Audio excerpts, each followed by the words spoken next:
Hello guys! Sa wakas, naibalik na yung ating Facebook profile account. Ngayon ko lang guys ito na recover, na unlock. So ituturo ko sa inyo paano nga natin siya na unlock. And ilang oras lang, usually sabi ni Facebook 48 hours or 2 days. Pero ngayon guys, eto na. Ayan, naibalik ko na yung ating profile. Sabi dito, we review your account and found that that it does follow our community standard on cybersecurity. We're sorry you couldn't use Facebook while your account was suspended. Sometimes we need to take precaution to help keep everyone on Facebook safe. Well, alam naman natin, merong mga kaganapan ngayon sa Pilipinas, and isa nga itong precaution ni Facebook sa ating mga account. Kung meron tayong mga na-post before, so in review, lahat ng mga post natin related sa politics, sa mga current event or issues. Pero guys, dito isi-share ko rin yung 5 main reason why yung ating Facebook got suspended or paano natin ito mare-recover. So, eto guys, kaka-recover ko lang. Ayan, nag-a-appear na, eto nga, ayan, nag-appear lang yan kanina. So, ayan, nagagamit ko na siya. Ilang oras ko din siyang hindi nagamit. And ito yung guide kanina before ko siya ma-recover. So, ayan. Sabi dito, your account has been locked. We saw unusual activity on your account. This may means that someone has used your account without your knowledge. So, possible nga guys, may nakakuha ng account natin or may naka-compromise ng account natin. I don't know kung paano nila nakuha iyon. Pero, ito nga yung precaution ni Facebook. Ilalak nila yung ating profile para in case no, na mayroong masasamang loob na nagtatry ma-access yan at kunin yung mga sensitive informations natin. Even yung payout natin kay Facebook is pwede nila yung makuha.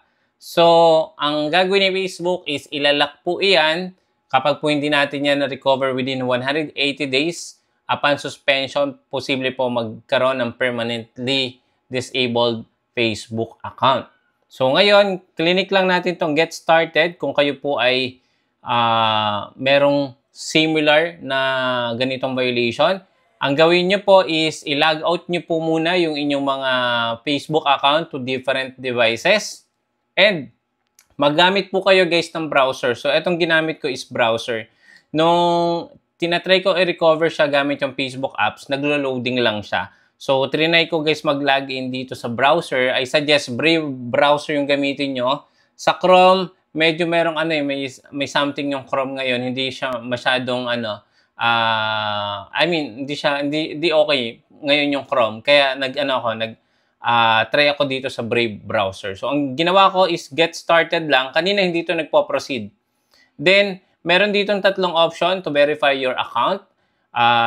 This helps us to prove this account really belongs to you. Meron ditong verify your credit card, get code on your phone, get a code by email. So, I suggest kung kayo po ay magre-recover, yung code po na galing sa email yung kunin nyo. Kasi nga po itong phone, ay alam ko meron tayong mga, 'di ba? Meron tayong mga different account before na nakalink ito. So hindi siya parang nade-detect pa rin ni Facebook na may unusual. So I suggest yung email yung ginamit ko. Okay? So get code by email. Next niyan, eto, i-confirm lang yung ating email. We send a confirmation code to contact method you select. So ito yung pinili natin, yung ating Gmail or ating Yahoo Mail. So, click next lang natin. Next lang ulit. Then, kailangan natin kunin yung code dun sa ating Yahoo Mail. Kung Gmail gamit nyo sa Gmail, make it sure active po yung email na kukunan nyo ng code or OTP. Okay? Kung okay na, check nyo yung inyong inbox. So, eto nakuha natin yung ating code. And then, in-input lang natin dito guys for confirmation ng code kung tama. And then, click next. Next mo lang. And then, next step to unlock your account.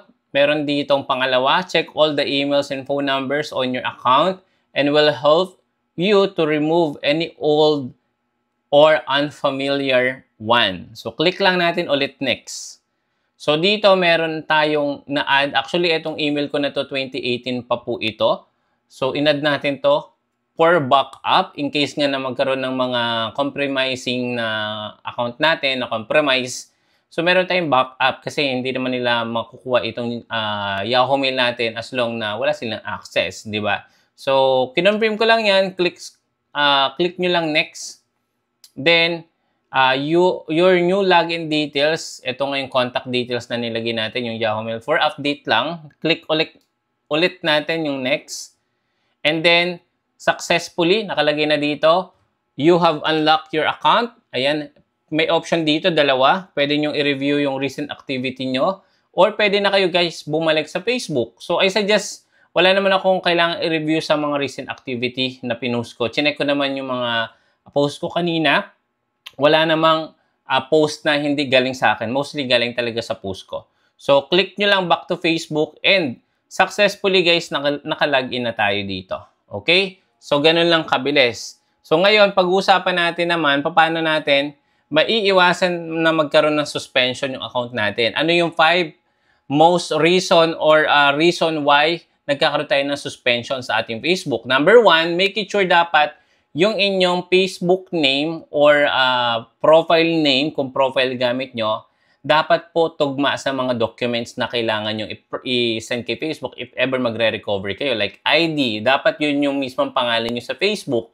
Kung iniisip nyo naman, gusto ko yung hindi ako makikilala or gusto ko walang kamukha sa Facebook na name, pwede kayong gumawa ng page. Pwede nyo naman guys i-set yung inyong profile na merong option yan para ma-lock yung profile. Okay? So, yun. Merong option yun. If ever ayaw nyo magkaroon ng other people or related sa inyo na makita yung mismong profile nyo. So, pwede kayo gumawa ng nickname via page. Pwede yun. Okay? Sabi dito, Facebook wants user to use the real identity. If your name does not match your government-issued ID, katulad nga po na sinabi ko, dapat talaga meron tayong ID if ever makompromise yung account natin. Pwede tayong mag-send ng valid ID, which is kung tugma po yan, yung mga details na binibigay natin kay Facebook, is talagang meron tayong chance ma-recover yung ating Facebook account. Sabi dito, look made up or include symbols, emojis, it may trigger a suspension. Kung meron po kayong mga profile account na ang nakalagay dyan, emoji, ayan, yung mga symbols. So, make it sure, hindi po dapat ganun. Dapat real name kung profile. Kung page naman, alam ko pwede naman kahit hindi totoong pangalan, di ba? Ito yung mga example, using names like admin page, sample, hacker, ayan, nickname, king of Facebook, ayan, get plug. Usually, kapag gumagamit pa tayo lalo ng mga brand name, no? Na mga sikat, usually talaga mataas yung chance niya na ma-plug po ang inyong account. Ito yung tips para po makaiwas tayo sa suspension. Always use the real name and a profile picture that look like a real person. So yun, meron kasing iba, ayaw nilang gumamit ng profile picture nila. And ayun yung isang dahilan din, kaya talaga mataas yung chance na masuspend. Okay, number 2, ito yung common din. Okay, unusual login activity or suspicious behavior. Actually, pinag-usapan natin to sa previous upload natin. If you log in from different location, especially different countries na restricted yung ating Facebook, no? Meron kasi mga country na hindi pinapayagang gumamit ng Facebook. Kung nag-login kayo sa mga lugar na yon or devices na unusual yung ginagamit, din yun naman ginagamit yung before, Facebook system may think your account was hacked or being misused. So, ito yung nangyari possible sa atin. Okay? So, example, ito, logging in from Philippines today, then suddenly from US tomorrow without a VPN. So, ito yung nagiging isa. Ayan, guys, kung meron kayong mga kamag-anak, relatives, na nakaka-access ng account nyo from sa Philippines kayo, tapos nasa ibang bansa kayo, i-log out nyo na, ipa-log out nyo na. Baka kasi magkaroon ng ganitong suspension at napatunayan ni Facebook na unusual activity yan, baka hindi nyo ma-recover yung account nyo. Kung pinapagamit nyo yung inyong Facebook account from different countries, like for example, sa Pilipinas kayo, tapos nasa ibang bansa kayo, for sure magkakaroon po yan ng unusual activity. Hindi lang automatic yan madedetect, pero possible kapag po may mga na-post kayo na mga something na hindi dapat i-post, yan yung nagtitrigger kay Facebook para magkaroon ng suspension ng account. So, ito yung tip sa number 2 natin. Stick to one trusted device and enable two-factor authentication. Itong two-factor authentication naman is nag-a-allow kay Facebook sa certain countries. Like for example, nasa Pilipinas ako tapos meron akong isa pang phone. Pwede kong i-login pa yung Facebook ko sa isa pang phone. Basta inallow ko dito sa two-factor authenticator. Okay? So, pwede yun. Pwede yun, guys. Okay? So, number 3, kung bakit nagkakaroon ng suspension na profile account. Violation of community standard. Ito. Posting or sharing content that goes against Facebook policy like hate speech, fake news, adult content, bullying, or even copyright violation can result to a suspension. So, malinaw po ito. So, meron din talaga mga reason yung ating pinopost, no? Pag ito is naka-violate sa policy ni Facebook, especially community standard violation, pwede po yung masuspend. Okay? Example, ayun nga, sinabi ko na kanina, sharing violent videos. Ayan, yung mga road rage, yung mga away, yung mga accident. Malaki nga yung ano niyan, yung nakukuha na views. But again, along the way, after po niyan, madetect ni Facebook na itong video na to is against community standards. Possible, ma-plug yung video at magkaroon kayo ng demonetized na account. Okay, ito pa. Recently, nagkaroon tayo ng election. Political disinformation or copied viral content without credit. So, yun po yung chance na magkaroon tayo ng community standard violation. And kapag napatunayan ni Facebook na against po yan sa policy niya, pwedeng masuspend yung account. Tip, dito sa number 3, before posting, ask yourself muna, i-assess muna natin sarili natin, especially yung content natin. Would this offend someone or break any rules? So, yun muna yung question natin. Before, hindi na tayo nag-iisip kung ano yung ipapost natin, post lang tayo ng post. Ngayon, maging maingat na tayo dahil nga po eliminate na ni Facebook yung mga spammy behavior, spammy content, comments, captions, at marami pang iba. Alam nyo na yan. Dahil nga po nag-higpit, for sure, pwedeng mapatawan tayo ng mga ganitong suspension. Number 4, use third-party tools like bots. Ayan, familiar ba kayo dito sa bots? Ito po yung mga AI technology ngayon na ginagamit ng unauthorized yung ating account or even page to get more views, followers, engagement. Pero ito po is mga fake. Ito, using unauthorized applications or browser extension that promise to boost likes. Ayan, yung likes, followers, auto-respond to message, or track viewers can trigger Facebook automation detection system. So, malinaw po yan kapag po naglilink po tayo ng mga third-party services like yung bots, yung mga applications, posibleng magkaroon po ng suspension yung account natin kasi na-detect na unusual activity.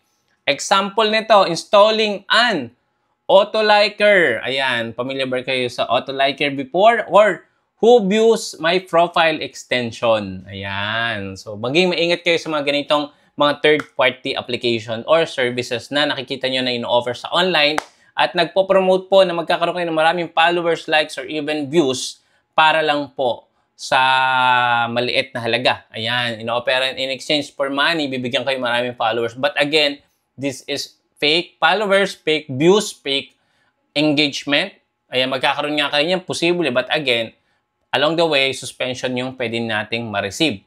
So guys, kung nakaabot kayo dito sa ating YouTube channel or sa video na to, ayan, kung hindi po kayo nakasubscribe, please consider subscribing, click the bell icon para kung meron tayong next video upload, manonotify kayo kaagad. Number 5 and last, spammy behavior or mass actions. Familiar ba kayo dito? Well, explain ko sa inyo kung ano ba ito. Sending too many friend requests, messages, or group invites in a short time looks spam. Ayan.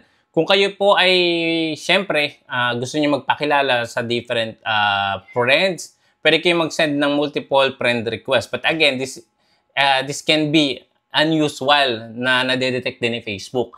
Kapag po sobrang dami na niyan, at kayo po ay panay ng send ng friend request, possible magkaroon kayo ng unusual activity. Yung nagbe-message kayo sa mga unrelated list nyo sa Facebook, yung mga hindi nyo kilala. Like for example, ginawa ko to, nag-offer ako ng mga services sa mga hindi ko kakilalang tao, not connected sa list ko. Yon, nagiging unusual, hindi ako makapag-comment, hindi ako makapag-post, hindi ako makapag-share. Kasi nga guys, nagamit ko siya masyado. So, bawal po yon. Siguro minimal lang, pwede. Pero kapag siguro 100 mini-message mo sa isang araw, unusual activity na. Group invites. Ayan, yung group invites natin, pwede kasi to kung meron kayong mga Facebook groups. Meron tinatawag na auto-invite sa mga followers natin kung naka-profile kayo. Ina-allow nila yung mga followers mo na mag-join sa inyong group. So, parang nagiging spammy na din kay Facebook yan. I don't know kung bakit nilagay pa nila yung features na yun. So, parang ganun din. Facebook sees this as unnatural behavior. So, hindi siya unusual. Yun, unusual activity nga. Especially from new accounts. Ayan, kung bago pa yung Facebook mo, tapos ginagamit mo na from different request message or friend request, get invites from followers, from your profile. So, possible yan. Magkakaroon kayo ng unusual activity and cause po suspension ng account. Example pa nito, adding 200 friends per day. Naku, unusual po yan. Posting the same comments repeatedly on pages. So, medyo may tatamaan tayo dito. Lahat po ng mga kino-comments natin na paulit-ulit at nadedetect po yan ni Facebook. Like for example, mostly napabasa ko sa mga comment section, CMI, F2F, Engage to Engage, S2S, mga ganon. Marami pang iba. Pero guys, sinasabi ko sa inyo na hindi masamang makipag-engage. But again, make sure related po yung ating kino-comment sa video. Kasi nga po si Facebook is nag-release ng mga bagong updates regarding sa spammy comments, spammy content, spammy captions, spammy posts. Ibig sabihin guys, kapag po nalabag natin yan, binabawasan ni Facebook yung distribution or yung visibility ng ating Facebook engagement. So possible, babagsak yung ating Facebook. Ayan. So at the end of the day guys, whole Facebook account or page will be affected po ng mga pinopost or kino-comment natin. So, be very careful. Tip para po maiwasan natin spam behavior and mass actions. Build your account organically. So, napaka-totoo po nito.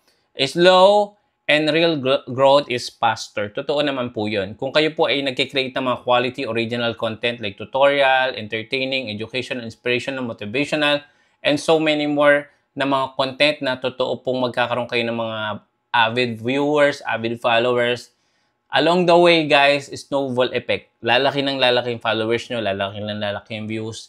And makikita nyo kapag na-reach nyo na yung certain requirements ng monetization, possible ma-monetize kayo. At kapag na-monetize kayo at dahil meron kayong mga avid viewers na gustuhan yung content nyo, magkakaroon ng real engagement, magkakaroon ng ads, at pwede na kayong kumita kay Facebook.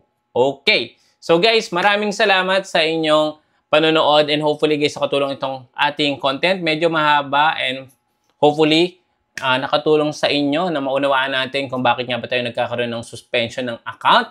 At kung nagustuhan mo to, please consider subscribing, click the bell icon para sa mga susunod na video magiging updated po kayo kaagad. See you again sa next video. Bye-bye!